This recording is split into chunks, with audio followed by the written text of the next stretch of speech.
नमस्कार दोस्तों, मैं डॉक्टर अतुल लोहिया एथिक्स पे कुछ चर्चा करूंगा आपसे आज। दोस्तों, आप लोगों ने नंदन नीलेकणी का नाम सुना होगा। अभी कुछ दिन पहले न्यूज़पेपर में एक न्यूज आई थी छोटी सी कि नंदन नीलेकणी ने 315 करोड़ रुपए डोनेट किए हैं आईआईटी बॉम्बे को। आईआईटी बॉम्बे जहां से नंदन नीलेकणी ने अपनी पढ़ाई की है,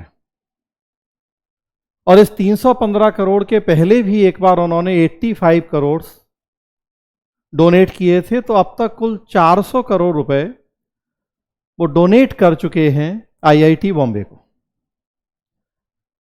आपके मन में ये प्रश्न आ सकता है कि वो ऐसा क्यों कर रहे हैं। स्वेच्छा से दान देने की इच्छा है उनकी, डोनेट करने का पर्पस है, कोई उनके ऊपर लीगल बाउंडेशन है या कुछ और। एक और इसी तरह से देखेंगे आप तो आपने जीरोधा ब्रोकरेज कंपनी का नाम सुना होगा। आजकल बड़ी पॉपुलर ब्रोकरेज फर्म है जीरोधा। उसके को फाउंडर हैं निखिल कामथ। लगभग 28,000 करोड़ रुपए संपत्ति के मालिक हैं, और उन्होंने अपनी आधी संपत्ति दान कर दी है। यंगेस्ट डोनेटर हैं वो इंडिया के। वॉरेन बफे एक अमेरिकी उद्योगपति, टॉप 10 अमीरों की सूची में हैं। अपना एक फाउंडेशन चलाते हैं वो, गिविंग द प्लेस के नाम से। निखिल कामत ने उसे ज्वाइन किया और अपनी लगभग आधी संपत्ति दान कर दी। तो ये कुछ उदाहरण किस तरफ इशारा कर रहे हैं।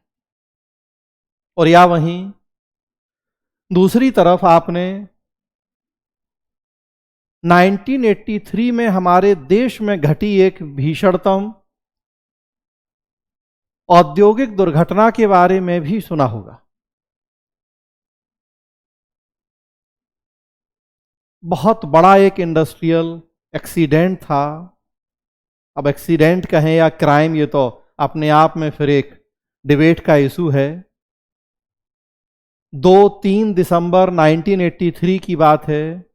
मध्य प्रदेश के भोपाल में अमेरिकी कंपनी यूनियन कार्बाइड का एक उपक्रम, एक कंपनी का प्लांट एक था वहां। रात में जो भी कंपनी के बड़े ऑफिशियल्स थे, जब जा रहे थे बंद करके प्लांट को, तो उसके कूलिंग संयंत्रों को उन्होंने बंद कर दिया, ये सोचते हुए कि रात भर अगर कूलिंग संयंत्र चालू रहेंगे तो थोड़ा सा इलेक्ट्रिसिटी बिल बढ़ जाएगा, ज़्यादा आ जाएगा। छोटा सा एक लालच आया उनके मन में, रात भर में थोड़ा सा इलेक्ट्रिसिटी बिल बच जाए, तो उसके लिए कूलिंग संयंत्र को बंद कर दिया। लेकिन उस छोटे से लालच के चक्कर में हजारों लोगों की जिंदगी चली गई। लाखों लोग कैंसर, स्किन डिसीज जैसी तरह तरह की बीमारियों से ग्रसित हो गए। क्यों? जब कूलिंग संयंत्र बंद किए उन्होंने, तो मिथाइल आइसोसाइनाइड नाम की गैस, हीट की गर्मी की वजह से प्रेशर क्रिएट हुआ, उसमें लीक हो गई गैस, और जानलेवा गैस होने की वजह से हजारों लोग मारे गए।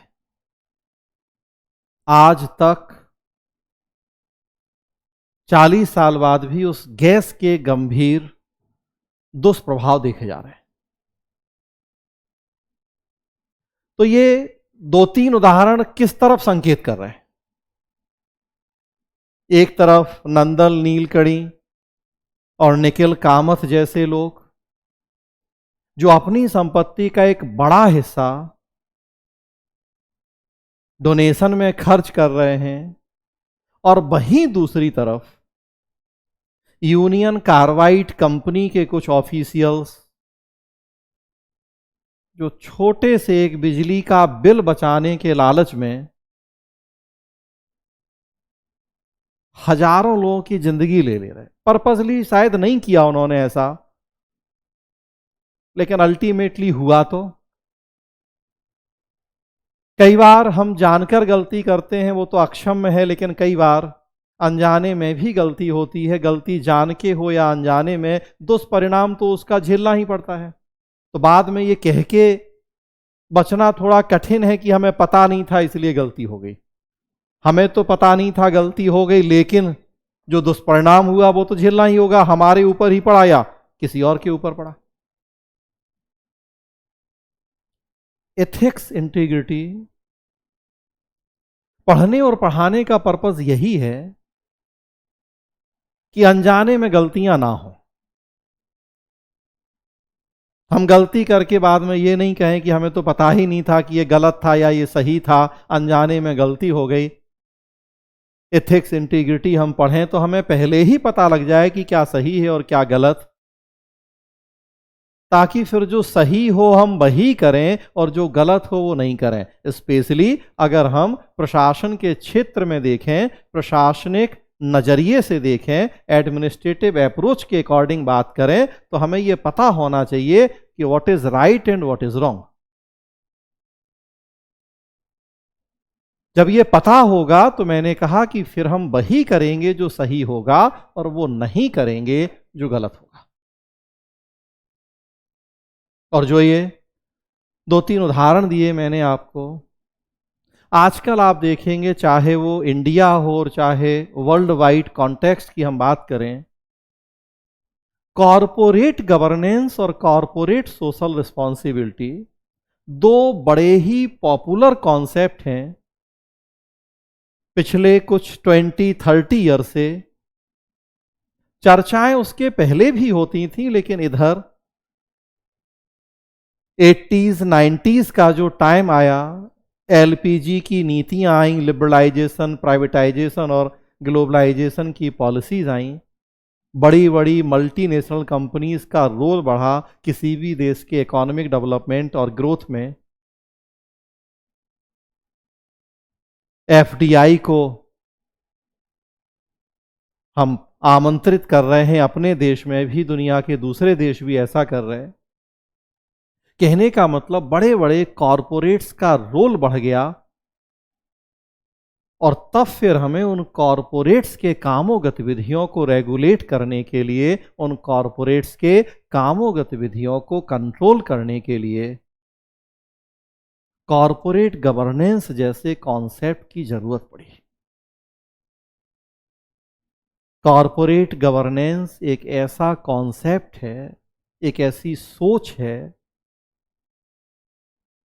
कुछ ऐसे नियमों, सिद्धांतों, रूल्स, रेगुलेशंस का एक ग्रुप है जो कॉरपोरेट सेक्टर के कामों, गतिविधियों को रेगुलेट करता है, कंट्रोल करता है।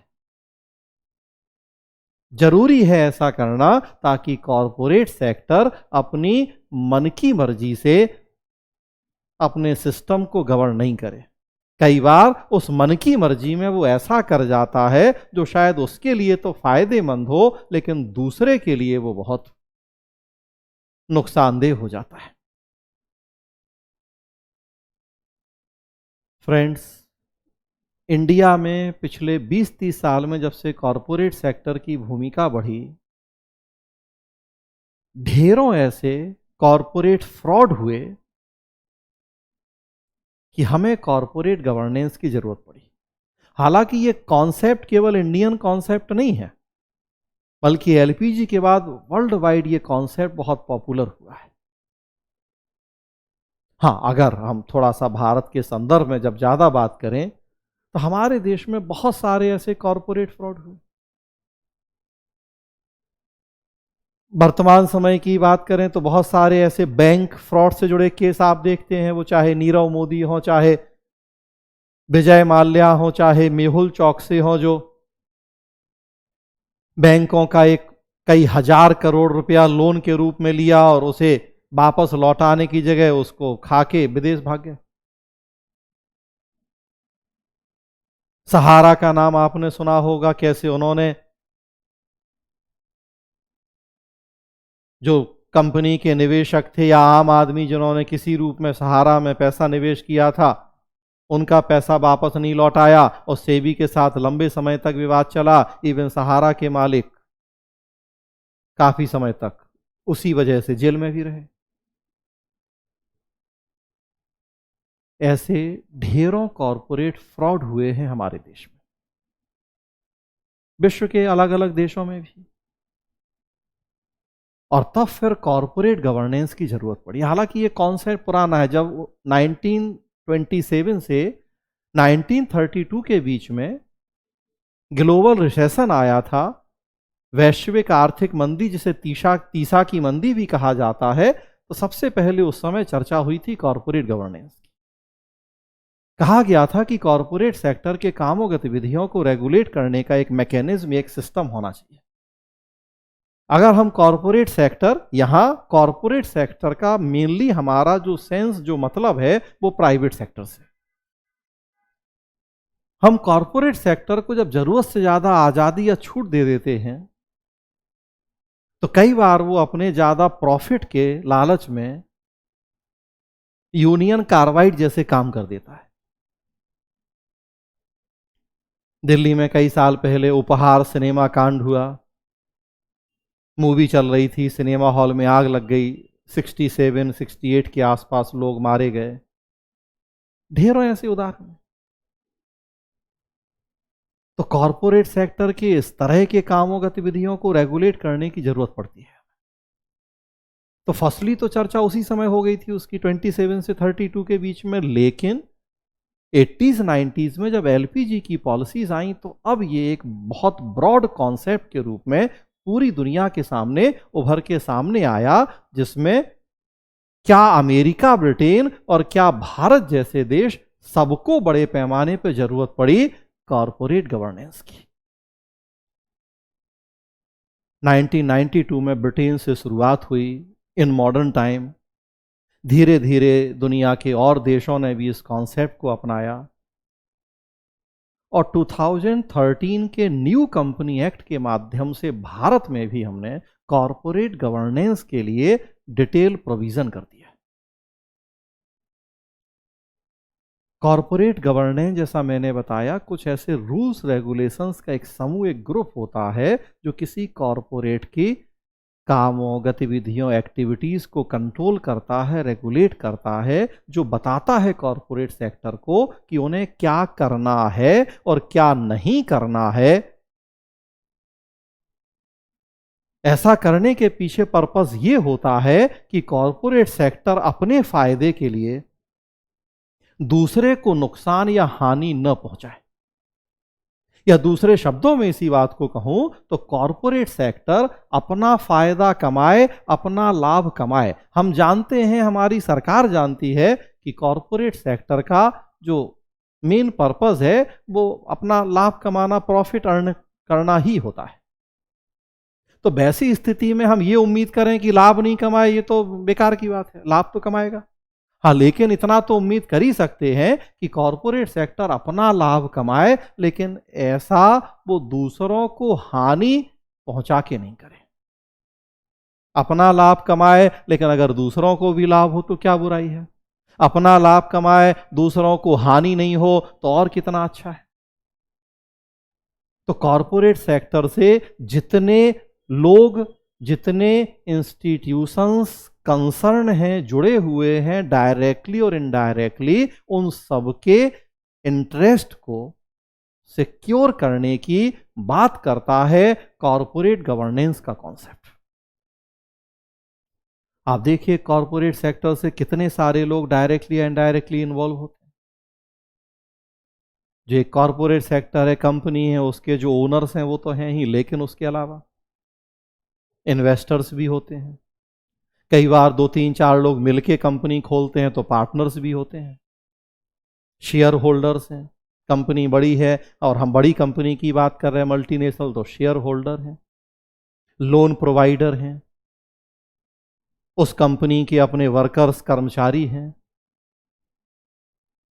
वो सोसाइटी है जहां कंपनी काम कर रही है, इकोलॉजी एनवायरनमेंट है, पर्यावरण है, गवर्नमेंट है, उसके ग्राहक हैं, कस्टमर्स हैं, जो रॉ मटेरियल प्रोवाइड कर रहा है, कच्चे माल की आपूर्ति करता है। बहुत सारे वर्ग आप देखेंगे, बहुत सारे लोग जो प्रत्यक्ष या परोक्ष रूप से एक कॉरपोरेट सेक्टर से जुड़े होते हैं।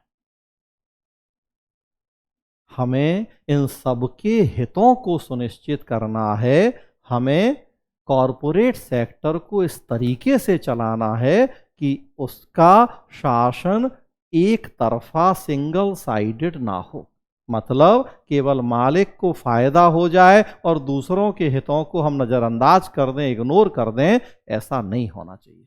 सबको साथ लेके चलने का कॉन्सेप्ट है कॉरपोरेट गवर्नेंस का। हमने जो नया कंपनी कानून बना उसके माध्यम से अपने देश में प्रयास किया कॉरपोरेट गवर्नेंस के कॉन्सेप्ट को लागू करने का, और उसी का एक एक्सटेंडेड फॉर्म, उसका विस्तृत रूप है कॉरपोरेट सोशल रिस्पॉन्सिबिलिटी, जिसमें हम कॉरपोरेट सेक्टर को समाज के प्रति जो उसकी जिम्मेदारियां हैं, रिस्पॉन्सिबिलिटीज़ हैं, उनको समझाते हैं और फिर उस कॉरपोरेट से अपेक्षा करते हैं कि वो अपनी उन जिम्मेदारियों को समझते हुए पूरा करें। स्वेच्छा से करे तो बहुत अच्छी बात है, और कई बार जब कॉरपोरेट स्वेच्छा से ऐसा नहीं करता तो फिर हमें कानून बना के करना पड़ता है। उसी न्यू कंपनी एक्ट में हमने तो अपने देश में कानूनन कॉरपोरेट सेक्टर को बाध्य कर दिया है, मैंडेटरी हो गया है बड़े बड़े कॉरपोरेट्स के लिए कि वो अपने प्रॉफिट का मिनिमम 2% CSR एक्टिविटीज के ऊपर खर्च करें। तो फ्रेंड्स, इसी तरह से हम चर्चा करेंगे, आगे बढ़ेंगे, पूरा एथिक्स इंटीग्रिटी वाला सेक्शन। आज की इस वीडियो में इतना ही। धन्यवाद।